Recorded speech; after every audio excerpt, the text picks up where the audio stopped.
سلامونه او نیکی هیلې ټولو افغانانو ته. الله دې وکړي چې روغ جوړه خوشحاله اوسئ. افغانانو ورونو، واقع چې پرون کومه واقعه په کابل کې شوې او هغه د دوه ماشومانو چې خپل مور ته ولاړې او چغې وایي، نو هر یو افغان، هر یو مسلمان یې جړولی دی چې د چا په زړه کې دومره لږ اسلامیت یا افغانیت و، هغه دغه پیښې وجړم. افغانانو ورونو، زه خپل هم ډېر خفه وم. سهار چې راپاڅېدم ما یو ویډیو وکړه او یقین وکړه چې سر مې ټوله شپه مې په تکلیف تېره کړې. دا سر مې داسې و لکه د اوبو دا ټانکر نه وي، دقه شانې مې دا سر و. یعنې جړا خو څه کوې چې نور ډېر زیات خفه، ډېر زیات، لږ نه زیات خفه. او داسې زه پوهېږم داسې نه چې داسې باتور ځوان یم او داسې ډېر خوږه لرم، داسې هر یو افغان دغه پرونۍ واقع وجړو. خو موږ ته افسوس راځي چې دغه کومه واقعه چې په کابل کې وشوه، که داسې واقعه ګوره موږ په ټولو مسلمانانو خفه کېږو، یعنې په ټولو چې بېګناه په هر ځای کې انسان وژل کېږي موږ پرې خفه کېږو. خو که داسې واقعه چې ته په فلسطین کې وشي یا داسې واقعه چې ته په بل هېواد کې وشي، تاسې یقین وکړئ چې د دنیا میډیا به په هغې باندې خبرې کوي، د دنیا میډیا به دا رالي او د دنیا سیاستمدار به په هغې باندې غږېږي. مګر زما افغانستان چې دومره بې ارزښته شوی دی، دومره ارزښت یې د لاسه ورکړی دی چې روزانه 1.5 افغانان زموږ د خپل د دې وطن شهیدان کېږي او د دې دنیا نه ځي، د هغې هېڅوک هم میډیا نه رالي. ځکه چې موږ خپله ژمن نه یو، خپله دې وطن سره زموږ د خلکو یو خیانت شروع کړی دی. زموږ خلکو دلته یو پردی جنګ روان کړی. افغانانو ورونو،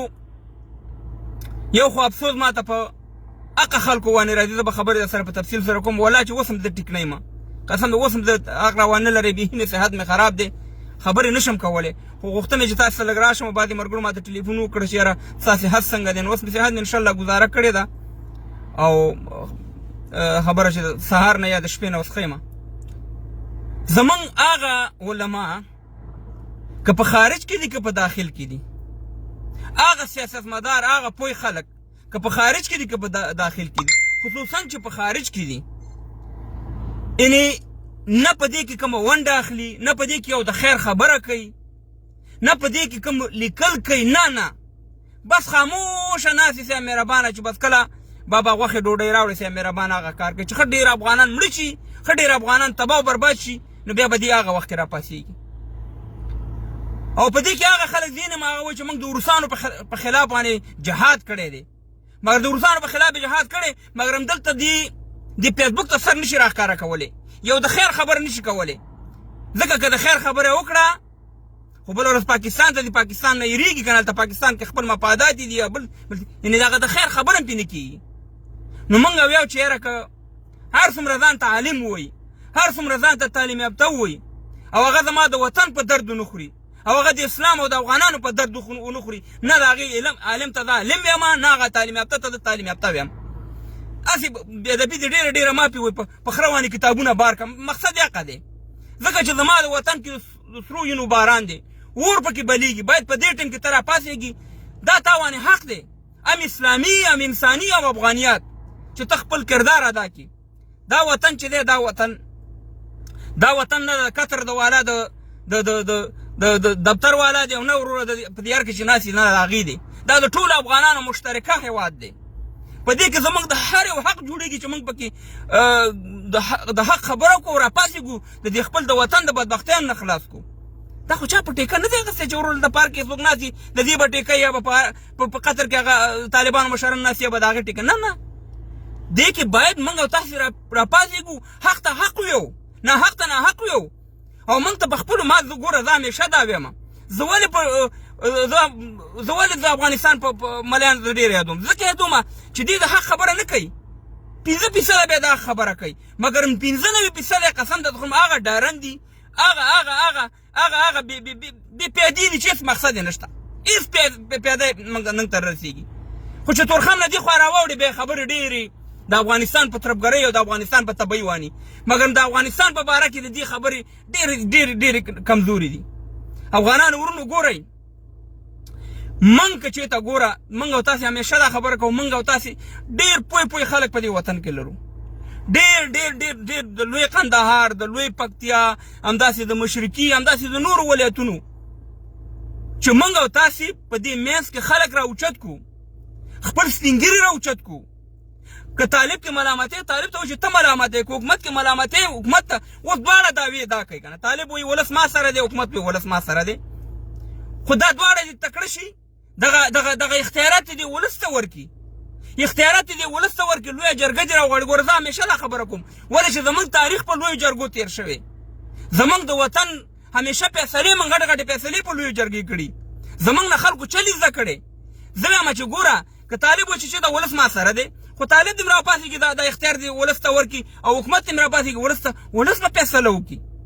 و افغانان ورونو چې زه دا خبرې کومه دا زه په هوا کې خبرې تاسو ته نه کوم ما دنیا لیدلې همداسې نورو خلکو لیدلې زمونږ په دې خبره باندې سر خلاص دی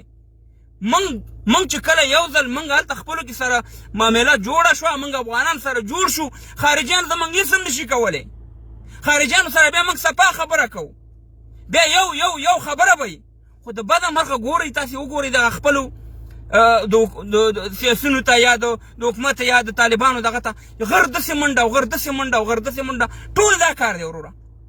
نو دلته وروره چا سره هم فکر نشته چې په دې وطن کې عام افغانان عام خلک شهیدان کېږي عام خلک د منځه ځي روزانه زموږ د طبیانو سره مخامخ یو په دې باره کې افغانانو ورونو تاسې ټولو باندې دا حق جوړېږي د دې وطن چې دغه غږ د لویې جرګې وکئ طالب ته وایي چې ته به هم واک دغه ته ورکړې ولس ته ورکړې او حکومت ته وایي چې ته به هم ورکړې بیا به معلومات وشي چې ولس چا سره دی بیا به معلومات وشي نو خبره دا ده افغانانو ورونو چې دلته موږ سره یو غټه دوکه روانه ده یو غټ فراډ موږ سره روان دی ګورئ په دې ډېرو خبرو باندې تاسو یقین وکئ که په دې باندې عام خلک نه پوهېږي که هغه طالبان وي که هغه نور ولس وي که هغه لاندې ټیټه سطح باندې خلک وي هغه په دې معامله نه دي خبر چې څه معامله په قطر کې شوې څه معامله د حکومت سره ده دا ټولې خبرې پټې دي تاسو ته نه وایي تاسو یقین وکړئ که تاسو ته دا خبرې وایي وروره یو دغه شروع کړی اول ګوره دا دومره اسانه خبره وه دومره اسانه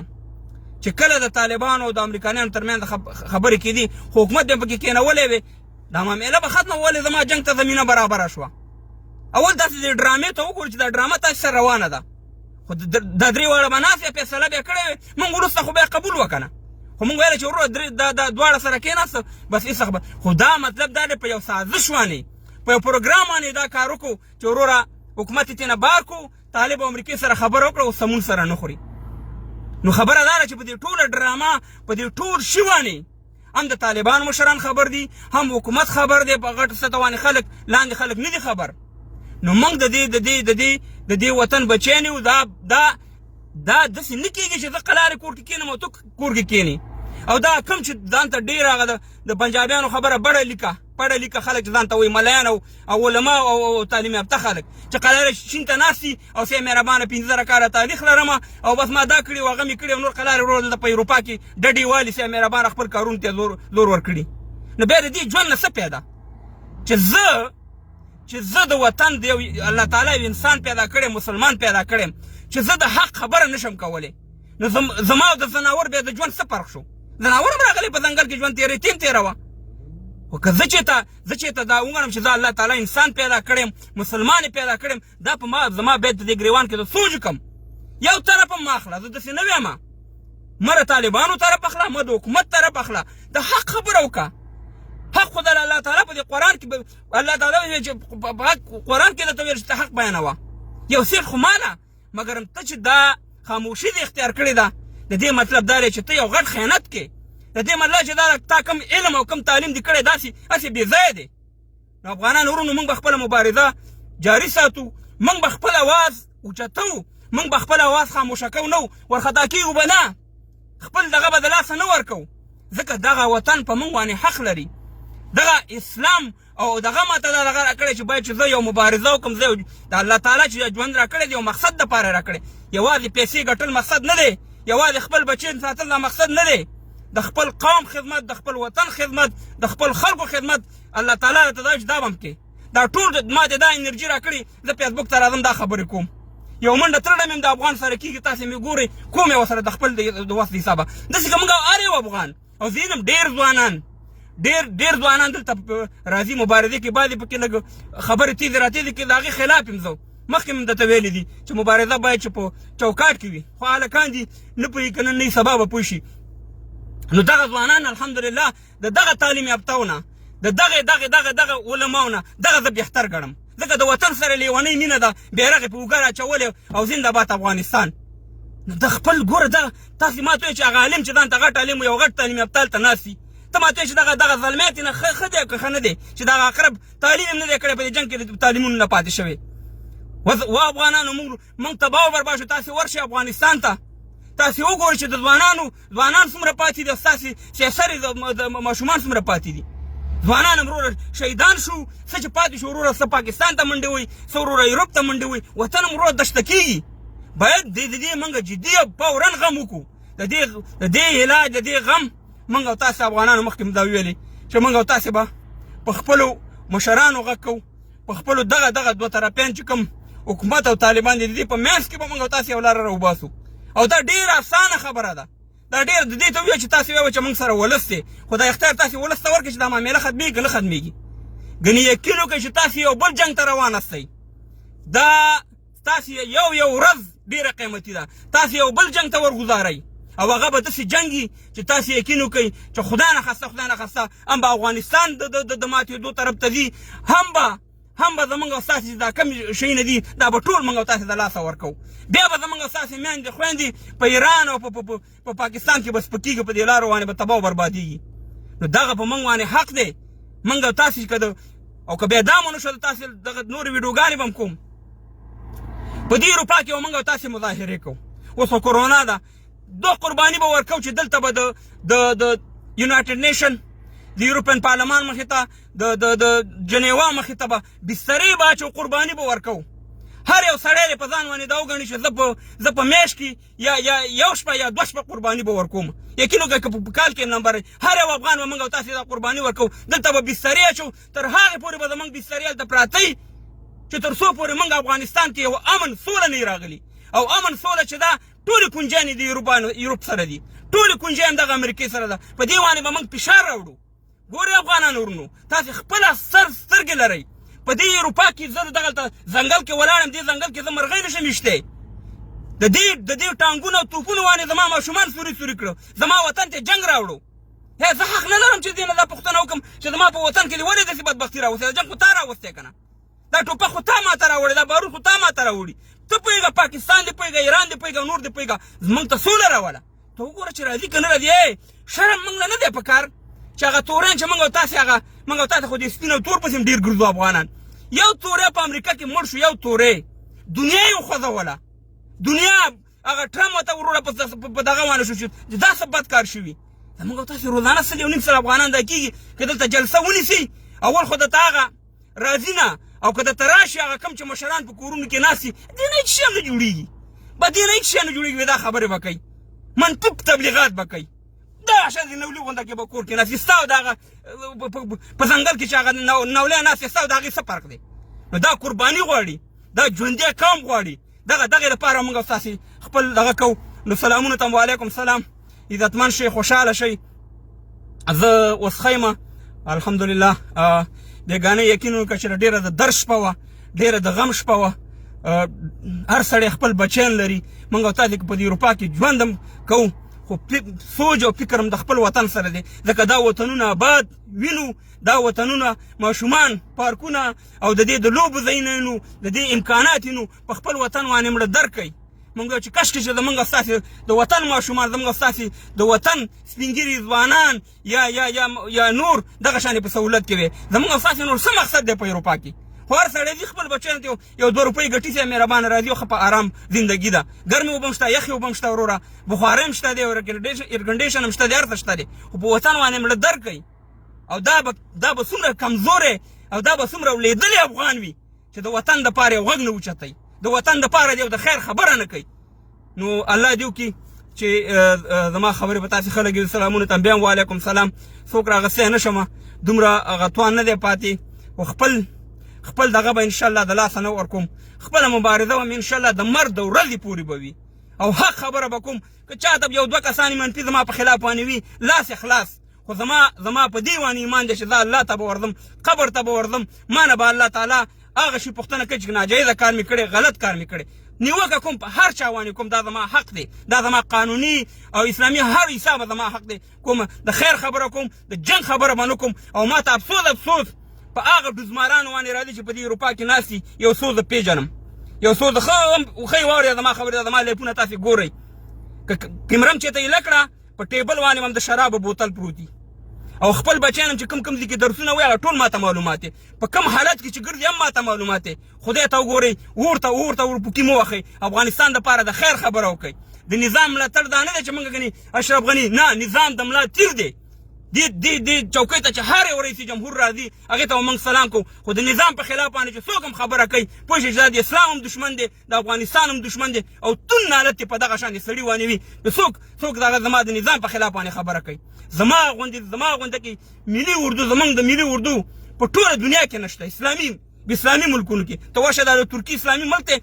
دغه ترکي بالکانې چې دا نظامیان سپي ورپسې کوي خلکو پسې ته ورشه دلته وروره د پاکستان ملي اردو دی وګوره د عربو دی وګوره د بل دی وګوره څومره بد اخلاقه وي زما هغه ملي اردو ده چې په پټي کې یو سړی لو کوي دی ورشه هغه سپین ږیري نه لوروالې لو ورسره کوي زما هغه ملي اردو ده چې دا د یو سپین ږیري پنډ په شای د خپله راوالي او هغې د لخنین او د ټوپ کې پنډ ورسره په شا کړي زما هغه ملي اردو ده چې په لاره یو سړی وږی رواني ډوډۍ ورته ورکوي اختلاف به وي د لاس ګوتې هم د یو رقم ته نه دي خو الحمدلله موږ په خپلو ملي اردو باندې فخر کوو د دنیا بهترین مسلمانان ملي اردو چې دا افغانستان ملي اردو ده دا د کوپر ټاټې ماپې مه لګوئ خپل صحیح مسلمانان مه کافر کوئ نو خبره دا ده الله مې عزتمن لره خوشحاله اوسئ ښه ژوند ولرئ انشاءالله د خپل افغانستان دپاره به کار کوو دا په موږ باندې یو داسې جهاد دی داسې درې رقمه خبرې دي د لاس د خولې او نفرت نو موږ د لاسه دغه شی کېږي وروره ټوپک ته لاس راوړی نه شو ځکه په اروپا کې اوسېږو او دغه د لاسه کېږي دغه د خولې مبارزه او د خولې رښتیا په دغه فیسبوک باندې راځو او ستاسې نه ډېره مننه کوو چې زما ویډیوګانې زما لایفونه تاسې ډېر خوښوئ ډېرې شیر کوئ ستاسې نه مننه او دا مشترکه دغه دی مشترکه کار دی افغانانو دا ویاړ او دا فخر ځان ته نه ورکوم چې زما په میلیونها خلک زما ویډیوګانې ګوري چې ګوري ستاسې په سر باندې ګوري چې ګوري ستاسې په سر باندې تاسې لایف کوئ تاسې دا شیر کوئ لایک کوئ کمنټونه راکوئ د هغې په وجه زه نور تشویقېږم او داسې هر یو سړي ته چې څوک پوهېږي چې د وطن دپاره کار کوي باید تاسې کم از کم دا کار خو وکړئ دا ضروري نه چې هر سړی فیسبوک ته راشي دا ضروري نه چې هر سړی زما غوندې کښېني نه څه به یو کار کوي څه به بل کار کوي او هغه د پارسۍ یو متل دی وایي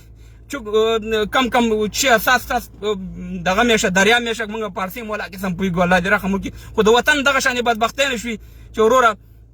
لرې شو د وطن هغه یو خپله ژبه پښتو مې زره په انګلیش کې دومره ګډوډ کېږو پښتو پکې ورګډو نو الله دې وکړي چې تاسې خوشحاله آباد اوسئ او انشاءالله د خپل وطن دپاره به دا مبارزه جاري وي د خپل وطن دپاره به خپل حوصلې به نه بیلو